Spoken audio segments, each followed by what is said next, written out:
Hello friends, Pandian ஸ்டோரில் நல்லா நடந்துச்சு. ஷார்ட்டாக ரிவ்யூ பார்க்கலாம். கோமதி வந்து பாண்டியன் கிட்ட எல்லா உண்மையும் சொல்ல போகிறேன்னு சொல்கிறாங்க.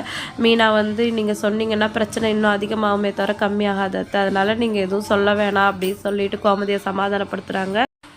நீ சொல்கிறதும் உண்மைதான். நான் இப்போ உண்மையை சொன்னால் தேவையில்லாமல் அதெல்லாம் ஒரு புது பிரச்சனை வரும். நான் என் பையன் என்கிட்ட பேசாமல் இருந்தாலும் பரவாயில்ல, நான் அதெல்லாம் தாங்கிட்டு இருந்துக்கிறேன் அப்படின்னு கோமதி வந்து அழுதுகிட்டே சொல்கிறாங்க. அடுத்து பாண்டியன் வந்து டைனிங் டேபிளில் சாப்பிட உட்காந்துருக்காரு. கோமதி எல்லாத்தையும் வந்து டொக்கு டொக்குன்னு வைக்கிறாங்க. ஏன்டி இப்படி தட்டெல்லாம் போட்டு உடைக்கிற, டொக்காயிட போகுது, இதெல்லாம் பழைய பாத்திரம்ப்பா, அதனால தான் நல்லா இருக்குது அப்படின்னு சொல்லிட்டு மீனா கிட்ட வந்து பாண்டியன் சொல்லாரு. தங்கமையில் உடனே ஏதாவது ஜிஞ்சாக் போட்டாகணுமே. ஆமாம் மாமா, எங்கள் வீட்லேயும் நாங்கள்லாம் பழைய கால தட்டை தான் யூஸ் பண்ணுவோம் அப்படின்னு சொல்லிட்டு சொல்லவும் நம்ம அரசு இருந்துட்டு ஏன் நீ அவர் தான் பழைய காலத்தாள், அந்த கால புராணம் பேசுகிறாரு, நீங்கள் இந்த காலத்தாள் தானே, நீங்கள் ஏன் அப்படி பேசுகிறீங்க அப்படின்னு சொல்லிட்டு அவங்க ஒரு பக்கம் கலாச்சி விட்டாங்க. எல்லோரும் சாப்பிட்டு முடித்தோடனே கோமதி, மீனா, ராஜி எல்லாம் சாப்பிட உட்காந்துட்ருக்காங்க. மயில் வந்து நான் பரிமாறவான்னு கேட்குறாங்க. இல்லை வேணாம் நாங்களே போட்டுக்கிறோம் சொல்கிறாங்க. நீங்கள் எந்த வேலையும் செய்ய விட மாட்டீங்க, பரிமாறாவது செய்கிறேனே அப்படின்னு சொல்லிட்டு கேட்கும். சரி பரிமாறுன்னு சொல்கிறாங்க. ஏன் ராஜி, உன் புருஷனை வந்து மாமா அடிச்சாரே, உனக்கு கோவம் இல்லையா அப்படின்னு சொல்லிட்டு இப்போ ராஜியை கிளப்பி விட்றாங்க. அது எப்படி, எங்கள் வீட்டில் எங்கள் அண்ணனை வந்து எங்கள் சித்தப்பாவும் அப்பாவும் அடிப்பாங்க, ஏன் உங்கள் வீட்டிலலாம் அவங்கள அடித்தது இல்லையா, இதில் என்ன இருக்குது அப்படின்னு சொல்லிட்டு ராஜி வந்து சொல்கிறாங்க. ஆமாம், எங்கள் வீட்டில் ஆனால் நான் எதுவுமே தப்பு பண்ணது இல்லையா அடிக்கிற அளவுக்கு அப்படின்னு சொல்லிட்டு மயில் ரொம்ப நல்லவங்க மாதிரி பேசுகிறாங்க. ஏங்கா, ஒரு குழம்ப திறந்து வைக்கிறது, டிவியை சொல்ல கேட்காம பார்க்குறது, இந்த மாதிரி தப்பு கூட நீங்கள் பண்ணது இல்லையா சொல்லிட்டு மீனா கேட்குறாங்க.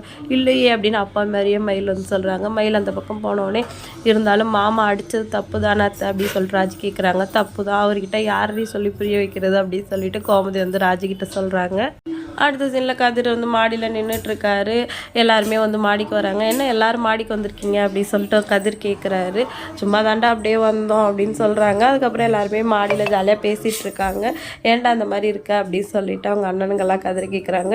அப்பா வந்து என்னை பற்றி பெருமையாக நினைக்கிற அளவுக்கு ஒரு நாள் நான் வாழ்ந்து காட்டேன், இந்த குன்னக்குடியும் நான் விலைக்கு வாங்குவோங்க, எல்லாருக்கும் வீடு கட்டி தரும் அப்படின்னு சொல்லிட்டு கதிர் வந்து சந்தோஷமாக பேசிகிட்டு இருக்காரு. அந்த டைம் பார்த்து மீனாவும் ராஜி மேலே வராங்க. அவங்களும் அதில் வந்து ஜாயின் பண்ணிக்கிறாங்க. சரி இப்படியே சந்தோஷமாக பேசிட்டு படுத்து தூங்கிட்டு காலை சீக்கிரம் எழுந்திரிங்க, இல்லைன்னா மாமா அதுக்கும் திட்டுவாருன்னு சொல்லிட்டு அவங்க கீழே போயிடுறாங்க. அதுக்கப்புறம் எல்லாருமே படுத்துட்டு ஜாலியாக பேசிகிட்டு இருக்காங்க. தங்கமேல் சரவணனை காணோன்னு மேலே பார்க்க வராங்க. என்ன பேசிகிட்ருக்கீங்க? இல்லை சும்மா தான் பேசிகிட்டு இருக்கோம் சமாளிச்சிடுறாங்க. தூங்க வரலையா அப்படின்னு கேட்குறாங்க. நீ இப்போ கொஞ்சம் நேரம் கழிச்சு வரோம் அப்படின்னு சொல்லிட்டு சரவணன் சொல்கிறாரு. என்னடா இங்கே தான் தூங்க போகிறேன், நாங்கள் உன்னை விட மாட்டோமே அப்படின்னு சொல்லிட்டு பழனி சொல்கிறாரு. போகமாட்டேன், இருந்தாலும் நான் வரலன்னு சொன்னால் அவள் கஷ்டப்படுவா, அதனால தான் நான் அப்படி சொல்லி அனுப்பிச்சிட்டேன். அவள் எப்படியும் காலையில் 4 மணிக்கெலாம் எழுந்திரிச்சிடுவாள், சீக்கிரம் தூங்கிடுவா அப்படின்னு சொல்லிட்டு சரவணன் சொல்கிறாரு. இன்றைக்கி எபிசோட் வந்து இதோட முடிஞ்சிடுச்சு. வீடியோ பிடிச்சா லைக் பண்ணிக்கோங்க. இன்னொரு வீடியோவில் மீட் பண்ணலாம். டாடா பாய்.